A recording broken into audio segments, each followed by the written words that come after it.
President Trump says he is ending trade talks with Canada over an anti-tariff ad paid for by the province of Ontario. Now, the video includes excerpts from a 1987 radio address given by then President Ronald Reagan, in which he says tariffs hurt Americans and consumers. That President Ronald Reagan delivered. At the time, he was set to impose some limited tariffs on Japan, but he uses this address to explain that, but also overall why he thinks these types of tariff policies ultimately are not good policy, that ultimately they are trade barriers that could hurt American jobs. All right, so buckle up, because what happened yesterday at the Supreme Court is absolutely insane. We're talking about a moment that's going to be replayed in history books for decades, a moment that was broadcast live across every major network, a moment that literally stopped Washington in its tracks. The Supreme Court just delivered a 5-4 decision that basically kneecapped one of Trump's most aggressive power plays, and the whole thing unfolded in real time on live television, with chaos erupting on air as analysts, Trump allies, and legal experts tried to process what was happening. This wasn't just another court ruling, this was a constitutional earthquake, and Trump, according to multiple sources, was absolutely stunned. We're talking visibly shaken, speechless, unable to process that the Supreme Court, his Supreme Court, the court with 3 justices he personally appointed, just told him no in the most dramatic way possible. The case is called Trump versus Illinois, and it's all about whether the president can send National Guard troops into American cities without permission from state governors. And the court just said, nope, you can't do that. That power doesn't exist. You don't have that authority. And that decision just blew up Trump's entire strategy for dealing with Democratic governors who refused to bend the knee.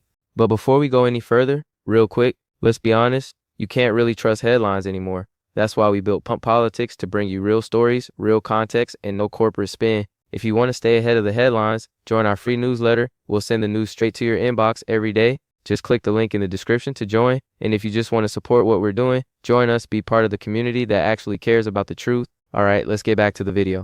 President Trump, however, noted that Canada used excerpts of Ronald Reagan's address in this, and he says it was in a fraudulent way. In fact, we just heard from Secretary of State Marco Rubio not too long ago as well, who also reiterated that he believes Ronald Reagan's words were taken out of context. The Ronald Reagan Foundation, for its part, now says that it will review its legal options. Let me set the scene for you, because the way this went down was absolutely wild.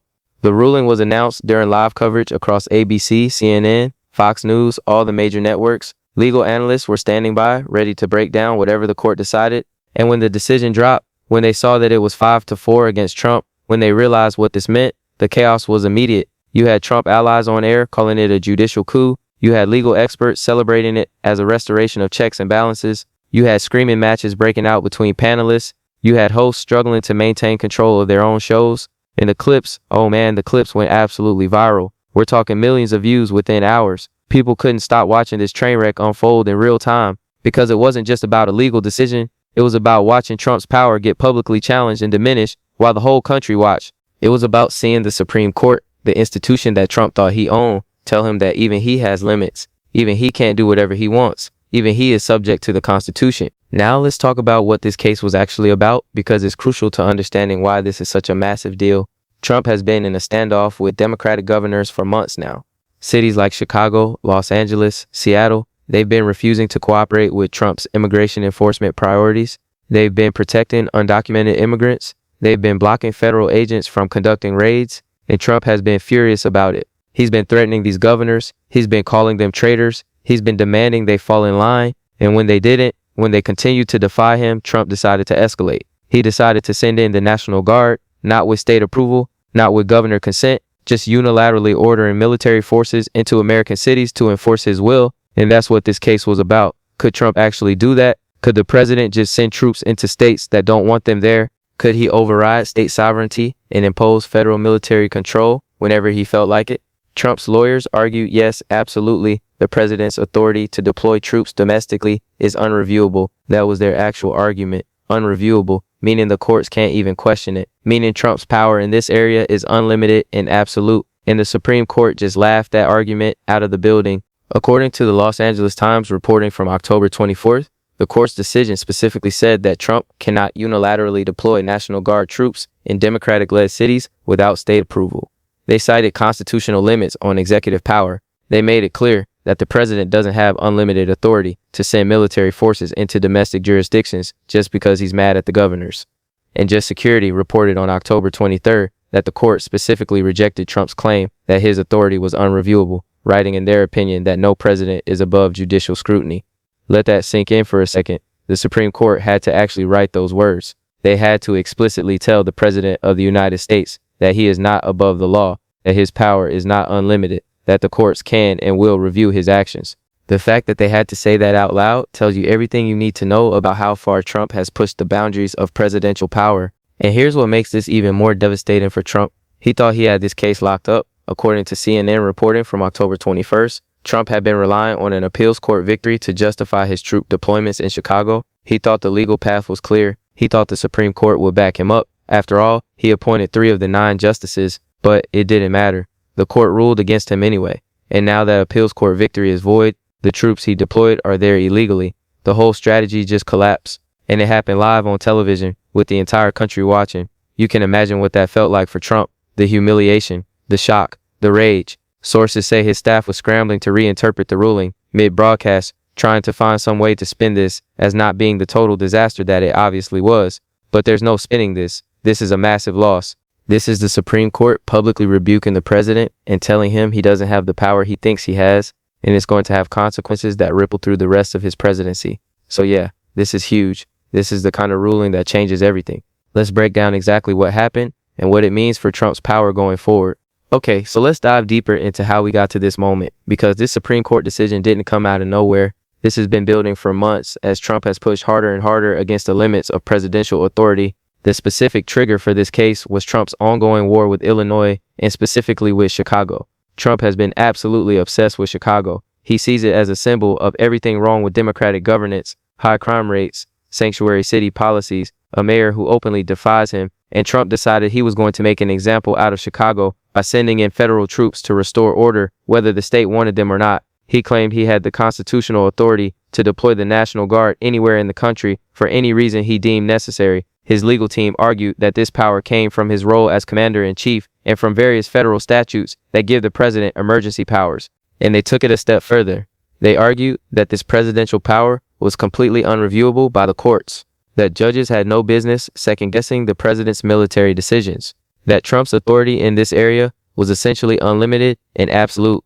Now, if you're thinking that sounds insane, that sounds like the kind of argument you hear in an authoritarian regime, not in a democracy with checks and balances, you're absolutely right. That's exactly what Illinois argued. That's exactly what civil liberties groups argue. That's exactly what constitutional law experts argue. They said that if the president can just send troops into states whenever he wants without state consent and without any judicial oversight, then federalism is dead. State sovereignty is meaningless. And the president has essentially become a king who can impose military rule on domestic territory at will. That's not how the Constitution works. That's not how our system of government is supposed to function. And the Supreme Court agreed. In a 5-4 decision, they said that Trump's interpretation of presidential power goes way too far. They said that while the president does have some authority to deploy troops in emergency situations, that authority is not unlimited and it is definitely not unreviewable. The courts absolutely have the power to examine whether the president is acting within constitutional bounds. And in this case, the court found that Trump was not. The opinion, according to Just Security's analysis, is pretty scathing. The majority opinion makes it clear that no president is above judicial scrutiny. They reject the administration's argument that courts should just defer to presidential judgment on military matters. They point out that throughout American history, the courts have reviewed presidential uses of military force and have placed limits on executive power. They cite cases going back to the Civil War era. They cite cases from World War II. They build this comprehensive legal argument that presidential power, even military power, has always been subject to constitutional limits and judicial review. And they make it clear that Trump doesn't get to change that just because he wants more power. The dissent, predictably, argues that the court is overstepping. The 4 dissenting justices, all conservatives, argue that the president needs flexibility to respond to domestic emergencies and that second-guessing military deployments is dangerous. They warn that this decision could hamstring future presidents who need to act quickly in crisis situations, but the majority wasn't buying it. They made it clear that this case wasn't about legitimate emergencies. This was about a president trying to coerce states into following his political agenda by threatening military occupation. Now let's talk about the absolute chaos that erupted when this decision was announced, because that's a story in itself. The ruling came down during morning coverage, which meant all the networks were live with their legal teams ready to analyze whatever the court decided. And when they saw it was 5-4 against Trump, when they started reading through the opinion and realized how strongly it rejected Trump's arguments, the reaction was immediate and intense. On Fox News, you had Trump allies like Alan Dershowitz and Greg Jarrett absolutely losing it. They were calling this a judicial coup. They were saying the Supreme Court just sided with sanctuary cities over the safety of American citizens. They were arguing that the court was tying the president's hands and making it impossible for him to enforce federal law. And you could see the anger. You could hear it in their voices. This wasn't just legal analysis. This was emotional, visceral rage that the court had betrayed Trump. Meanwhile, on CNN and MSNBC, you had legal experts like Jeffrey Toobin and Neil Katyal celebrating. They were calling this a crucial victory for constitutional democracy. They were praising the court for standing up to executive overreach. They were arguing that this decision saved American federalism from being completely destroyed by Trump's power grab. And then things got really wild when networks started doing split screens with analysts from both sides. You had these absolutely explosive confrontations happening live on air. Trump supporters screaming that this was proof the deep state controls even the Supreme Court. Legal experts firing back that the deep state is a conspiracy theory, and this is just the rule of law working as intended. Hosts struggling to keep control as their guests talked over each other, and tempers flared. It was compelling television in the most chaotic way possible, and social media just exploded. Twitter was on fire with clips of these on-air meltdowns. People were sharing the moments when you could see Trump allies realize they lost and watch their faces fall. People were making memes out of the most dramatic exchanges. The hashtags Trump versus Illinois and Supreme Court chaos were trending for hours. This became one of those rare moments where a legal decision broke through into genuine mainstream cultural consciousness. Everyone was talking about it, everyone had an opinion, and the divide was stark. Trump supporters saw this as a betrayal and an attack. Trump opponents saw this as the system finally working to check his power. But here's what's really interesting about the dynamics of this decision. The 5-justice majority included Chief Justice John Roberts and Justice Amy Coney Barrett, both conservatives, both seen as potential Trump allies, and they voted against him. That's significant. That tells you that even justices who are generally sympathetic to conservative principles and executive power found Trump's arguments too extreme to support. Roberts has always been concerned about the court's institutional legitimacy. He doesn't want the court to be seen as purely partisan, and voting against Trump in such a high-profile case helps maintain that appearance of independence. Barrett, meanwhile, has been trying to establish her own judicial identity separate from Trump. She doesn't want to be seen as Trump's justice. She wants to be seen as an independent jurist, and this decision helps her do that. But Trump and his supporters aren't going to see it that way. They're going to see this as betrayal. They're going to see this as proof that even the justices Trump appointed can't be trusted. And that's going to fuel even more anger and conspiracy theories on the right about the deep state and institutional capture. The other fascinating dimension here is what this does to Trump's strategy for dealing with Democratic states.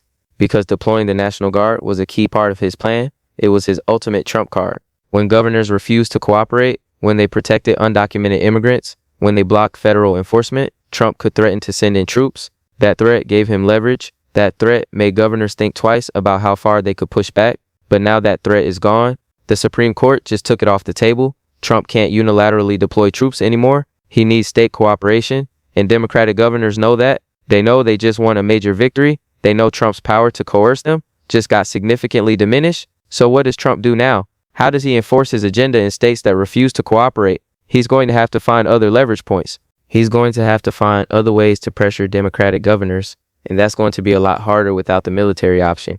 This decision doesn't just affect this one case. It affects Trump's entire approach to federalism and state conflicts. And let's not forget the broader constitutional implications here because they're enormous. This case was really about whether we're going to have meaningful limits on presidential power or whether we're going to allow the presidency to become an imperial office with essentially unlimited authority. Trump has been pushing for that imperial presidency throughout his time in office. He's been arguing for unreviewable executive power in area after area: immigration enforcement, national security, military deployments, executive privilege. In every domain, Trump has argued that his authority is absolute and that courts and Congress have no right to question his decisions. And the Supreme Court just said no. They just drew a line. They just said that there are limits, and those limits matter. That's a huge deal for the future of American democracy. Because if the court had gone the other way, if they had accepted Trump's argument that his military deployment authority is unreviewable, it would have opened the door to so much more executive overreach. Future presidents would have cited that precedent to justify all kinds of power grabs. But now that door is closed. Now there's a clear Supreme Court precedent that says presidential power is limited and reviewable, And that's going to constrain not just Trump, but future presidents as well. All right, let's break this down into what actually matters going forward. Because by now you're probably wondering, okay, this is dramatic, but what does it mean practically? What changes because of this decision? And how does Trump respond to getting publicly smacked down by the Supreme Court? Let me give you the 3 key takeaways that everyone needs to understand. First, this decision fundamentally limits Trump's ability to use military force as a political weapon against states, and that's huge. One of Trump's most effective tools for pressuring Democratic governors has been the threat of federal intervention. The implicit message was always, cooperate with my agenda, or I'll send in troops and take over. That threat was powerful because it was credible. Trump had already deployed federal forces to cities like Portland during protests. He'd sent Border Patrol agents into sanctuary cities. He's shown a willingness to use federal law enforcement and military resources for domestic political purposes. And now the Supreme Court just said he can't do that anymore, at least not without state approval. That changes the entire dynamic between the federal government and states. Democratic governors now know they have legal protection against Trump's most aggressive threats. They know that if Trump tries to send National Guard troops into their states without permission, they can go to court and win. That emboldens them. That makes them more willing to resist Trump's demands. We're already seeing hints of this. Within hours of the decision, governors from California, New York, and Illinois all released statements celebrating the ruling and making it clear they're not going to back down on their sanctuary policies or their resistance to Trump's immigration enforcement. They basically told Trump, you lost, we're not afraid of you anymore, and we're going to keep protecting our residents from your agenda. That's a major shift in the power dynamic. For months, Trump has had Democratic governors on the defensive, constantly worried about federal intervention, but now they're going on offense. They're the ones celebrating. They're the ones emboldened. And Trump is the one who looks weak and constrained. That's a complete reversal of the narrative Trump had been building, and it's going to affect everything from immigration enforcement to emergency response to how states deal with federal mandates. States now have much stronger legal ground to resist federal overreach, and Trump is going to have to find new ways to pressure them because the military option is off the table. The practical implications are significant. Trump can't just send troops to Chicago to round up undocumented immigrants. He can't occupy Los Angeles because he doesn't like their policies. He can't use military force to impose his will on states that disagree with him. He's going to have to rely on other federal tools, funding cuts maybe, regulatory pressure, investigations, but those are slower, less dramatic, less immediately coercive than military deployment. So this decision really does tie Trump's hands in important ways, and it's going to make his ongoing battles with Democratic states much harder to win. The question now is whether Trump respects this decision or whether he tries to find ways around it. Because Trump has never been great at accepting legal limits on his power. His instinct is always to push boundaries and ignore constraints. So we might see him test this ruling. We might see him try to deploy troops anyway and dare the courts to stop him. That would create a constitutional crisis. But it's not out of the question, given how Trump operates. Second, this is a political disaster for Trump heading into the 2026 midterms. And I know some Trump supporters are going to disagree with that assessment. They're going to argue that this decision just proves the deep state is still in control and that Trump needs more support to drain the swamp. But here's the reality. Most Americans, including most independents and swing voters, they don't want to see the president deploying troops in American cities. They don't want military occupation of states. They don't want federal soldiers patrolling their neighborhoods. That makes people uncomfortable. It feels authoritarian. It feels un-American. So when the Supreme Court says Trump can't do that, when they put limits on his use of military force domestically, a lot of voters are going to see that as a good thing. They're going to see it as the system working to prevent abuse of power. And that's bad for Trump politically because it reinforces the narrative that he's dangerous, that he doesn't respect constitutional limits, that he needs to be checked by other institutions. Trump's opponents are already using this decision in their messaging. Democrats are running ads highlighting the Supreme Court's rebuke. They're arguing that even Trump's own appointees had to stop him from going too far. They're framing this as proof that Trump is a threat to democracy, and that message is going to resonate with a lot of voters who are already uncomfortable with Trump's authoritarian tendencies. On the flip side, Trump's base is furious. They see this as betrayal. They're angry at the Supreme Court. They're angry at Chief Justice Roberts and Justice Barrett for siding against Trump. And that anger could drive turnout among hardcore Trump supporters who want to see him get even more power to fight the deep state. So politically, this decision is going to energize both sides. It's going to make the midterms even more intense and polarized than they already were. The question is, which side benefits more? Does the Trump base turn out in bigger numbers because they're angry, or do independents and swing voters turn against Trump because they're scared of his authoritarian impulses? My guess is that this hurts Trump more than it helps him, because while his base is certainly energized, they were already going to vote. The real battle in the midterms is over persuadable voters in the middle, And this Supreme Court decision just gave those voters a very clear reason to be concerned about Trump's use of power. It validated their fears. It showed that even the Supreme Court thinks Trump is going too far, and that's hard for Trump to overcome. Third, this decision is a major test of whether our constitutional system can actually constrain Trump. And that's the most important takeaway here, because for years now, we've been watching Trump push against every constraint, every norm, every rule. And the question has always been, will the system hold? Will the institutions designed to check presidential power actually work when tested? Or will they crumble in the face of a president who doesn't respect them? This Supreme Court decision is evidence that the system can still work, that the courts can still check executive overreach, that judicial review still means something, that even a president with 3 Supreme Court appointees can't just do whatever he wants. That's genuinely significant. That should give people some hope that American democracy isn't completely broken. But here's the problem. One Supreme Court decision doesn't fix everything. This was a 5-4 ruling. It almost went the other way. If just one justice had voted differently, Trump would have won. And that's terrifying, because it shows how fragile these protections really are. We're one vote away from giving the president essentially unlimited power to deploy troops domestically, one vote away from destroying federalism, one vote away from something much worse. The other problem is that this decision only addresses one specific power grab. Trump is pushing boundaries in dozens of other areas: executive privilege, pardoning power, emergency declarations, national security authority. In all of these domains, Trump is testing the limits, and just because the Supreme Court stopped him here doesn't mean they'll stop him everywhere. We're going to see more cases, more challenges, more tests of presidential power, and the courts are going to have to decide over and over again whether they're willing to stand up to Trump. So far, they've been inconsistent. Sometimes they check him, sometimes they defer to him, and that inconsistency creates uncertainty about whether the system will ultimately hold. The best case scenario is that this decision emboldens other courts to push back more aggressively against Trump's overreach, that it creates momentum for judicial resistance, that it signals to lower court judges that it's okay to rule against the president even when he's politically powerful. But the worst case scenario is that this decision just makes Trump angrier and more determined to pack the courts with loyalists who will never rule against him. He's already talking about expanding the Supreme Court or imposing term limits to get rid of justices he doesn't like.